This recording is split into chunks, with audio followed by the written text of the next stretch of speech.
Assalamualaikum dan salam sejahtera bersama aku lagi di dalam video aku yang ke-10 ni. Okey, di dalam video ke-10 kali ni aku akan kongsikan kepada kamu satu lagi perkara yang perlu kamu lakukan kalau kamu ingin menjadi seorang YouTuber yang berjaya dan bermanfaat kepada penonton kamu di YouTube ni. Okey, jom kita teruskan saja. Okey, perkara ke-10 ya, apa yang kamu perlu belajar ialah kamu perlu belajar teknik editing video, belajar menyunting video kamu. Mengapa ini penting? Okey, apa yang perlu kamu kasih sekarang ialah yang pertama kamu kena potong bahagian-bahagian yang tidak perlu dalam video kamu. Contohnya bahagian nanti okey, macam itulah, bahagian tak ada maklumat, bahagian yang tidak bermanfaat kepada penonton kamu. Yang kedua, kamu tambah teks penting dalam video kamu. Untuk apa? Supaya penonton lebih jelas dan mereka memahami apa yang kamu sampaikan dalam video kamu itu. Yang ketiga, kamu kena belajar menambah gambar ataupun contoh di dalam video kamu. Supaya apa?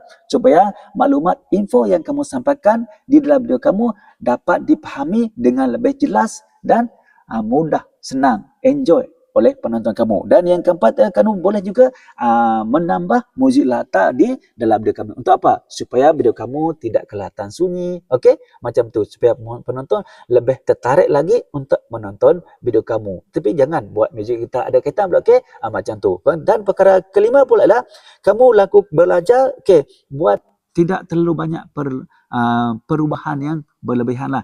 Jangan mengedit dan terlampau sangat. Okey? Macam tu. Jadi, edit yang sederhana ala kadar je lah, yang perlu edit yang sesuai saja. Okey, berkaitan dengan video kamu itu. Okey, jadi apakah tujuan kamu melakukan perkara ini, pengeditan ataupun itulah ubah sesuai video kamu? Okey, ialah untuk memudahkan penonton kamu memahami isi video kamu dan bukan sekadar untuk menjadikan video kamu cantik. Sebab kamu kena tahu satu perkara ni, video cantik pun tak ada makna kalau isinya tak bermanfaat. Okey, macam tu. Macam mana kalau kamu merasakan perkongsian aku ini dapat membantu menyelesaikan masalah kamu? Jangan lupa subscribe dan follow aku. Dan yang paling penting, jangan lupa share video ini supaya ramai lagi rakan-rakan kita juga mendapat manfaat daripada video aku ni. Okey, kalau kamu nak info selanjutnya, jangan lupa tunggu video aku yang ke-11. Okey? Assalamualaikum, salam sejahtera. Bye-bye.